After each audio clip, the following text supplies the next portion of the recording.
What is up, YouTubers? This is your boy Cartoon, and I'm here today to bring you another Bleach Brave Souls video. I'm going to be doing the 6-star 100% character analysis on none other than Ichibuntai Taicho, Yamamoto Genryusai Shingekuni. That's right, I'm going to be doing the 6-star 100% character analysis on the first squad captain and also the head captain commander of the Gotai 13, Shingekuni Genryusai Yamamoto, or as I like to call them, Purple Yams. So without further ado, let's get into this bad boy. Well, alright, so looking at his stats, this is they're fairly decent. I'm digging them, especially since that red one was so trash. So starting off with his stamina, 752. This is a fairly decent stamina for a 6-star. It can definitely contend with most 6-stars. 750 and 800 is where we want to be. Attack, 560. This is good. Yes, thank you. I would have wanted more attack on this character, but, you know, 560, beggars can't be choosies. At least they didn't, you know, jank that up. Defense, 270. This is actually on the higher side for defenses, and with an attack and a stamina to complement it, I like it. Focus, 254. This is a little bit closer to the average focus, but, you know, I mean, we really don't use crit builds very often, so it's not a really serious thing.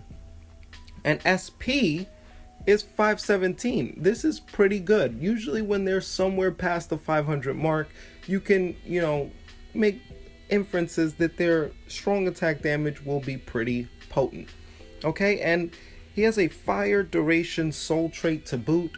That's not a really good soul trait. It has like no reusability whatsoever. It's a very specific type, but you know, I guess they want to keep with his motif for whatever reason. Okay, so let's get into his soul trait.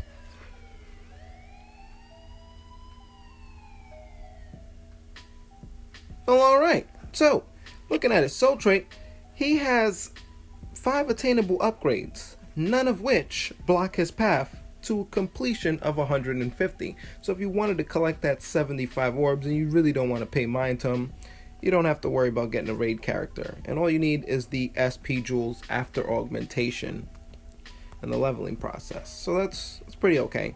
Now let's start off from left to right, top to bottom. Sprinter, of course. It increases the number of flash steps that your character can currently do in succession with each other. Long reach, it increases the AoE of his normal attacks. Thank God. Next, Bruiser increases the normal attack damage. That is much needed on any character. Next, Berserker increases strong attack damage. And lastly, Debilitator increases duration of inflicted status ailment. So this guy is looking really good. He has no bull special, no attainable upgrades that are completely useless. They're actually all really useful. You know, augmentation to normal and strong attack, normal attack range, and you know that the debilitator on a fire duration. That's pretty nice, especially since he's also a boss killer. So without further ado, guys, please enjoy the clips. Running a sad build.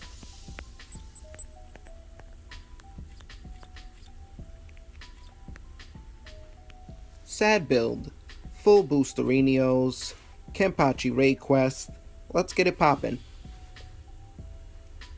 Well, alright.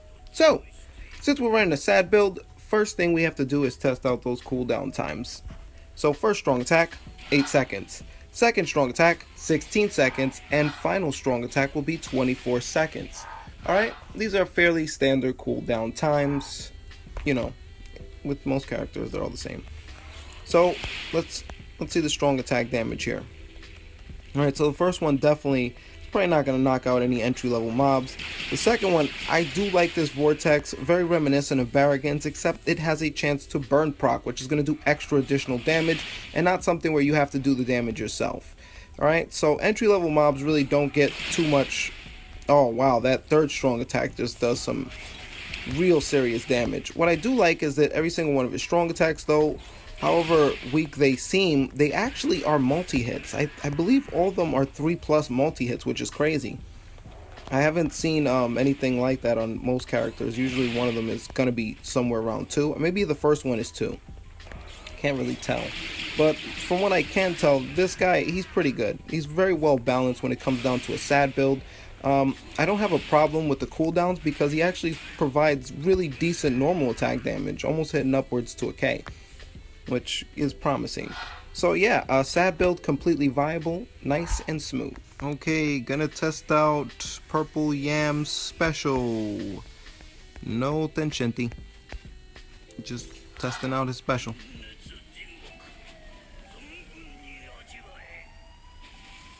See how much damage it does. Alright, well it does pretty decent damage. Alright, you can go now. You can go. That's it. Running a SAR build.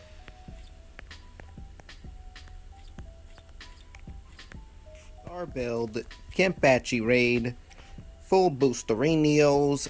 Let's get it poppin'.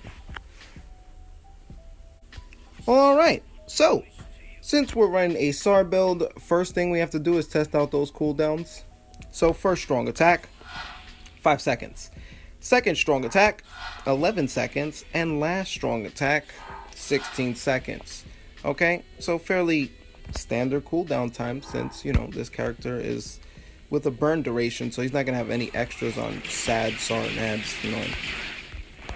Alright, so obviously he's going to get an outstanding score for sad, I mean for SAR at least. I'm probably going to give him a really good score because of that vortex. The vortex is all you really need, and we've already seen that with a minimal increase on attack strength, he could actually do pretty sizable damage for his normal attack string. His strong attacks do suffer a lot from having that augmentation with the sad build, so that's why I find a sad build's like a little bit better because he's just gonna launch so much more. He does so much more damage if you capitalize on his sad. But I like the control. The control's there. The AoE is there. This is just, he's a great character. Look, I'm just pushing mobs into where I want them, and then I'm doing physical melee DPS. None of the mobs can guard against any of his strong attacks. They're all guard breaks. They're instant guard breaks. This character is fantastic. I mean, yeah, he makes quick work of this. This is not even an issue for me. I'm just cooling down, taking names and numbers. SAR build. It's a nice build. Running a NAD build.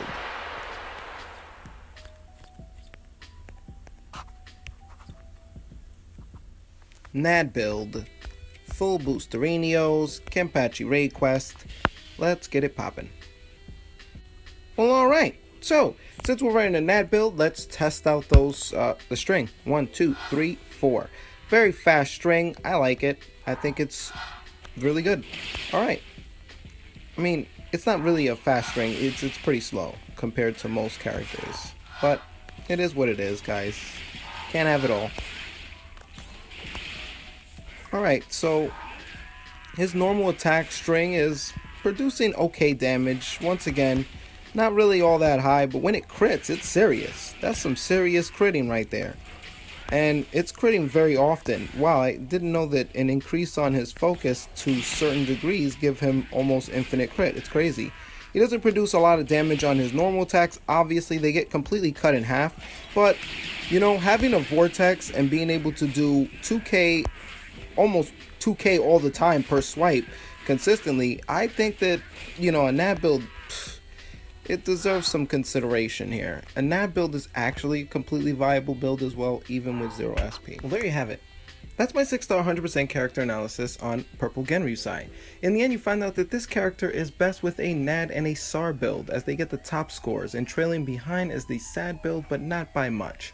So the breakdown for this is fairly simple. When it comes down to a NAD build, it just has the faster clear time, the fastest clear time out of all 3 builds, and that's what makes it get that top score. Not to mention the fact that it has really good strong attacks, or this character has really good strong attacks to complement a NAD build to its fullest capabilities. In fact, all 3 are multi-hits and instant melee guard breaks, and that is a big plus. Okay, so you don't have to wait till that 3rd one is cooled down to break someone's guard to hit them, you know, and he just kind of covers all his basics with that, and it just makes the normal attack just so smooth to run through. Okay, when it comes down to a SAR build though, very smooth and fluid. You get to continuously launch a barrage of these nice attacks with this great AoE and burn chance. I mean, who doesn't want that? And with a vortex to boot, Oh my god.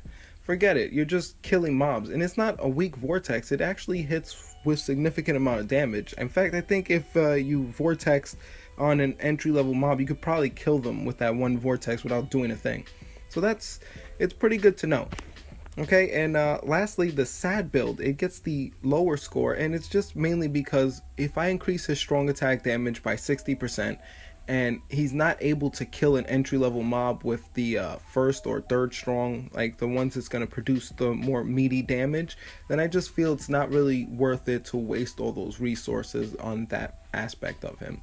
You know, it's not best to capitalize on his strong attacks, even though the build itself is completely viable. If you wanted to go down and start hammering a whole bunch of strong attacks and funnel out mobs and use that playstyle, it's absolutely fine and it's viable and it works.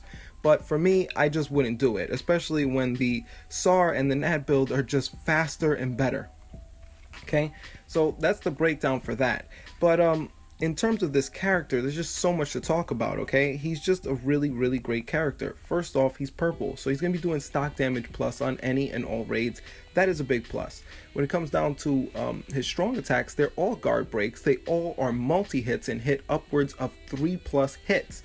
So this means that his burn proc is like literally, it has so many chances of going off. It's not even funny in PvE and in PvP. So that's another thing to note that's very important about this character. He's a boss killer to boot, and I've never seen this much utility and usability in PvE from a boss killer. Normally you just kind of keep a boss killer on your team to kind of kill the boss or make it easier on yourself and not waste time, but this character is completely usable as a character that you want to like run a level with. I haven't seen that. So you guys know what I'm gonna say next. This character gets an A+ rating from me, okay? And if you have him in your roster, I recommend you level him up, all the way up, because he is very useful. He's a raid buster. He can just get a whole bunch of things done. All right, if you're okay with the jank soul trait and the little slowness in his normal attack string, then yeah, I'd say level this character up. He's a great character. Okay, but that's just my analysis. You're always welcome to make up your own opinions on this matter, because that's what this is about, guys. But either way, that's my video. Thank you so much for watching. Be sure to rate, comment, and subscribe as always. I'll be bringing you more Bleach Brave Souls content throughout the week. I'm your boy Scartoon, and I am signing out of here. Dude, chill. Productions!